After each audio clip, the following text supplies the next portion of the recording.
Good morning, children. Today we will start a new lesson of English grammar. Lesson 3. Our lesson name is Telling the Time. यानी time के बारे में हम आज lesson में बातें करेंगे. ओके, हम इस लेसन में सीखेंगे कि हम टाइम कैसे देखेंगे.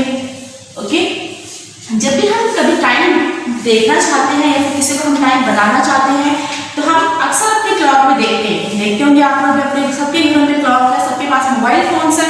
तो हम लोग कभी कभी किसी को टाइम देखना नहीं आता है. हम कई बार सीखते हैं, कोशिश करते हैं, लेकिन हम कभी कभी नहीं सीख पाते हैं. तो हम इस लेसन में आज टाइम के बारे में हम पढ़ेंगे कि हम क्लॉक में हमें कैसे टाइम देखना है, किसे मिनट्स कहते हैं, किसे आवर कहते हैं. ओके, हम आज इस लेसन में रीड करेंगे. तो मैंने यहाँ पे कुछ दो टाइप की क्लॉक बनाई है. एक क्लॉक में मैंने 3 o'clock को शो किया है एंड दूसरी क्लॉक में मैंने 5 o'clock को मेंशन किया है. ओके, यहाँ पे मैंने लिखा है ओ क्लॉक. ओ क्लॉक का यूज क्या होता है मैं आपको बताऊंगी. जब भी सबके घरों में घड़ी होती है हम लोग अपनी घड़ी में देखते हैं. ये है, इसमें 2 नीडल्स है जो मैंने यहाँ पे वॉच लगाई है 2 टाइप्स की. इन दोनों वॉच में 2 नीडल्स है. इसमें भी 2 है, इसमें भी 2 है. ओके, ये वाली जो नीडल्स है ये है मिनट्स वाली. ओके, जो इसमें बड़ी वाली नीडल है ये मिनट्स वाली है और जो छोटी नीडल है ये है आवर्स वाली. ये हमें मिनट्स बताती है कि कितने मिनट्स हुए हैं और ये बताती है कितने घंटे हुए हैं. ओके, इसमें भी वैसे ही है, जो नीडल बड़ी होगी वो होगी मिनट्स वाली और जो छोटी होती है वो होती है आवर्स वाली. ओके, यानी कितने घंटे हुए, कितने बजकर कितने मिनट हुआ है ये हम इसमें बताएंगे आपको. जैसे मैंने इसमें लिखा है ओ क्लॉक. ओ क्लॉक का मीन्स होता है जब भी 1 घंटा पूरा हो जाता है तब हम उसे क्या बोलते हैं ओ क्लॉक. जैसे मैंने यहाँ पे लिखा है 3 o'clock, यानी पूरा 1 घंटा पूरा हो गया है, 3 बज चुके हैं, 3 o'clock. फिर यहाँ पे लिखा है मैंने 5 o'clock, यानी 5 घंटे हो चुके हैं, 5 बज चुके हैं. ओके, तो क्लॉक का यूज होता है जब 1 घंटा पूरा हो जाता है फिर हम क्या कहते हैं 5 o'clock, 6 o'clock, 10 o'clock. ओके, तो ये थी हमारी 2 टाइप्स की वॉच. एक मैंने 3 o'clock मेंशन किया है, दूसरे मैंने 5 o'clock मेंशन किया है.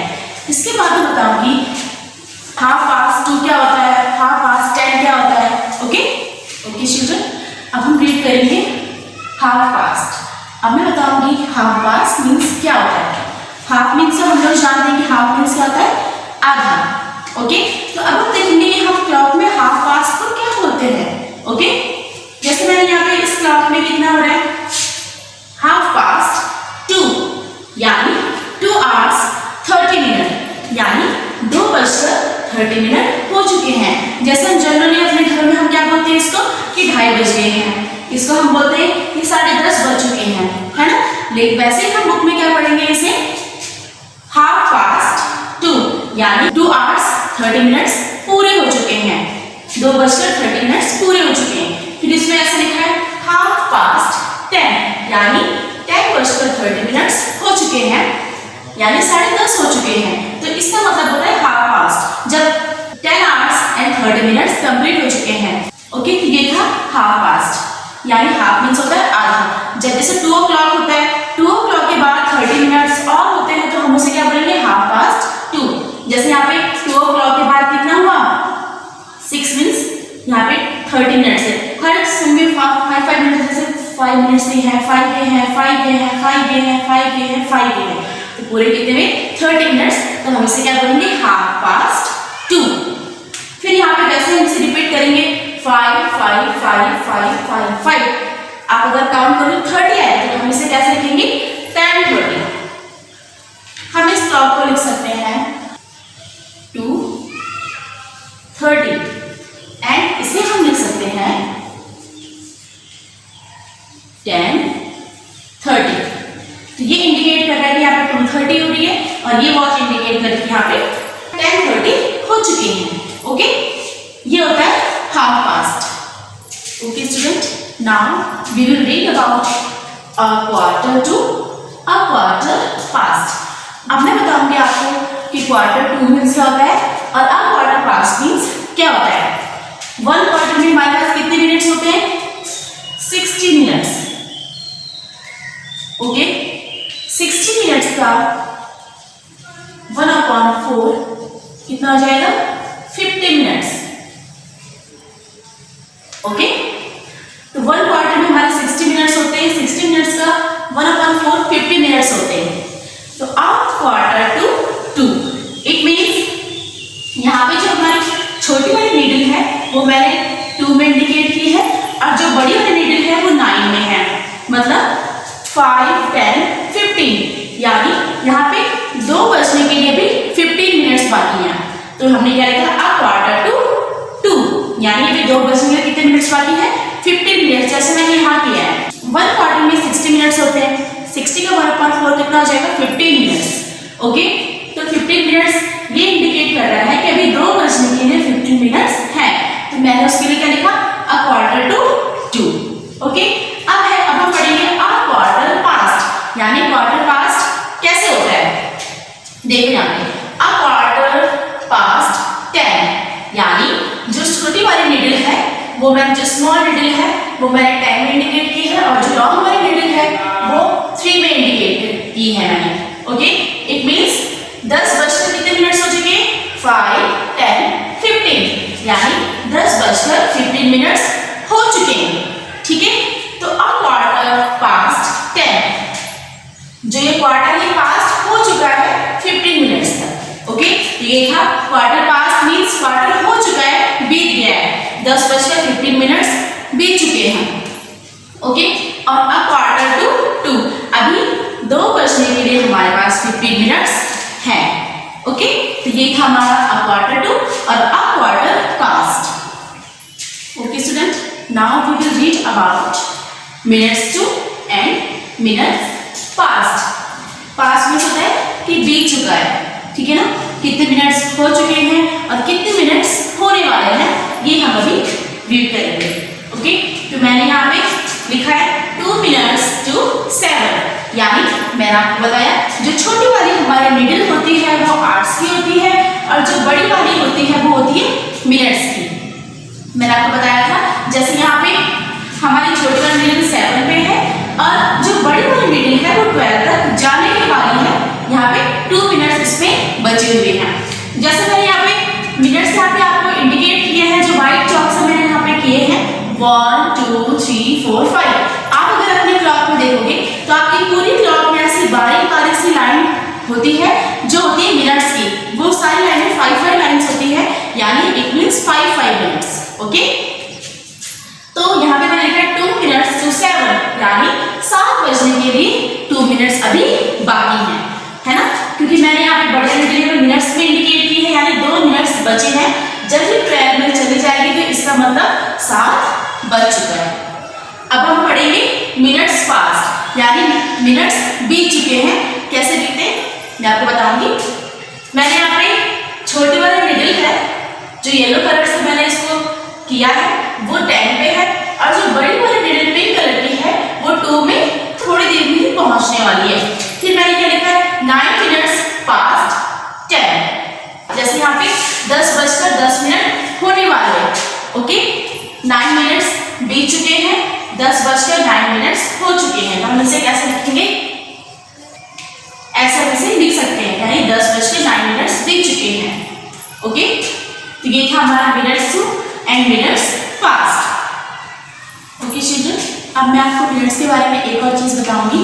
कभी कभी क्या होता है, जब भी हम क्लॉक में टाइम देखते हैं तो हमसे कोई अगर टाइम पूछता है तो हम उन्हें ऐसे नहीं करते कि 7 बजकर 5 मिनट हो चुके हैं, फिर 7 बजने के लिए 5 मिनट्स बाकी हैं, तो हम जनरली क्या बोलते हैं 5 to 7, यानी 7 बजने के लिए अभी 5 मिनट्स बाकी हैं। जैसे मैंने इस क्लॉक पे शो किया है, छोटी वाली नीडल यहाँ पे 7 में है, बड़ी वाली 11 में है, इसका मतलब 7 बजने के लिए अभी 5 मिनट्स बाकी है। तो हम इसे शॉर्ट वे में कैसे बोलेंगे 5 to 7, यानी 7 बजने के लिए 5 मिनट्स अभी बाकी हैं। ओके, तो यहाँ पे मैंने क्या लिखा है 25 past 6, यानी 6 बजकर 25 मिनट्स हो चुके हैं। ओके, 6 बजकर 25 मिनट्स बीत चुके हैं। पास्ट में होता है बीतना, तो हम कभी कभी मिनट्स हम ऐड नहीं करते, हम उसे शॉर्ट वे में बोलते हैं। जैसे मैंने यहाँ पे लिखा है 25 past 6, 6 बजकर 25 मिनट्स हो चुके हैं। ओके ओके स्टूडेंट, अब मैं आपको बताऊंगी कभी कभी क्या होता है कि हम क्या करते हैं आवर्स और मिनट्स को प्लस करके हम साथ में बोलते हैं। कैसे बोलते हैं, जैसे मैं यहाँ पे छोटे वाले दिन 7 में है एंड बड़ी वाले पे 1 में है, इट मीन्स 7 और 5 यानी 7:05 हो चुके हैं। यहाँ पे मैंने इंडिकेट किया है 6:25 यानी 6:25 हो चुके हैं। तो कभी कभी हम आवर्स को और मिनट्स को प्लस करके हम इस टाइप से बोलते हैं 9:15, 6:45 या फिर 10:05 यानी 10:05 हो चुके हैं। तो ये लेसन हमारा यहाँ पे फिनिश होता है। अब हम इसके बाद इस लेसन की हम एक्सरसाइज स्टार्ट करेंगे। अब हम इस लेसन की एक्सरसाइज स्टार्ट करेंगे। क्वेश्चन नंबर 1 है व्हाट इज द टाइम। इसमें बताना है कि टाइम क्या है, टाइम अभी कितना हो रहा है। ओके, तो हमारे पास कुछ क्लॉक दी गई है, इस साइड में मैंने क्लॉक बनाई है, उस साइड में कुछ मैंने क्लॉक ड्रॉ करी है। ओके, तो हमें बताना है कि क्लॉक में कितना टाइम हो रहा है। जैसे यहाँ पे हो रहा है 4:45, तो हमें लिखना है, तो मैंने फर्स्ट आंसर लिखा है इट्स 4:45। सेकंड मैंने लिखा, फर्स्ट वाले का सेकंड मैंने लिखा इट्स 4:45। फिर थर्ड आंसर लिखा है मैंने फर्स्ट वाले का इट्स 4:45 पास्ट आवर। ओके, फिर सेकंड क्लॉक में यहाँ पे टाइम मेंशन किया है, हमने इसका आंसर लिखा इट्स 1:30, इट्स 1:30। ओके, तो इस टाइप से आपको इनके आंसर बताने हैं। सारे वॉचेस में इनके टाइम इंडिकेट कर रखे हैं, आपको बस लिखना है। आप अपने आंसर इस टाइप से आप अपने आंसर लिख सकते हो। ओके, यहाँ पे टाइम इंडिकेट है थर्ड वाले में 4, 5, 6, थर्ड तो 6 तक आपको खुद करना है। जैसे मैंने फर्स्ट सेकंड किया है वैसे ही आपको थर्ड, फोर्थ, फिफ्थ, सिक्स्थ भी आपको खुद करना है। ओके स्टूडेंट, अब हमारा नेक्स्ट क्वेश्चन है व्हाट इज द टाइम। इसमें हमें शो करना है कि टाइम क्या हो रहा है। इसमें हमने वॉच नहीं बनाई है, इसमें हमने नॉर्मल लिखा है 6:50 यानी 6:50 हो चुके हैं। तो हमें इसका आंसर कैसे लिखना है इट्स 6:50। ओके, फिर मैंने लिखा इट्स 6:15। ओके, फिर सेकंड हमारा 4:45, it's 4:45, it's 4:45, it's 45 past hour. Okay, तो इस टाइप से हमें अपना आंसर देना है। इसके बाद थर्ड वाला है 11 10, तो आपको लिखना है जैसे हमने यहाँ पे मैंने आंसर दिए हैं 3 वे में, 2 वे में, आप भी अपना आंसर यहाँ पे उसी टाइप से आपको लिखना है। फोर्थ है 12 15, आपको लिखना है, इसका आंसर आपको खुद करना है। 2:15, इसका आंसर भी आप खुद करोगे। 3:27, 7:25, ये सारे आंसर आपको खुद करने हैं जैसे मैंने यहाँ पे ये किए हैं। ओके स्टूडेंट, ये लेसन हमारा कंप्लीट हो चुका है। आपको इस लेसन में जितने भी मैंने आपको मिनट्स बताए, क्वार्टर बताए, मैंने आपको हाफ पास्ट बताया, आपको सारे अपने नोटबुक में एक वॉचेस 1 और 2 वॉचेस सारे आपको बनानी है। और आपको इस लेसन की सारी जो एक्सरसाइज मैंने करवाई वो आपको नोटबुक में करनी है और आपको लर्न भी करना है कि कैसे हमने क्लॉक में टाइम देखना है, आपको सीखना है घर में। Okay, thank you.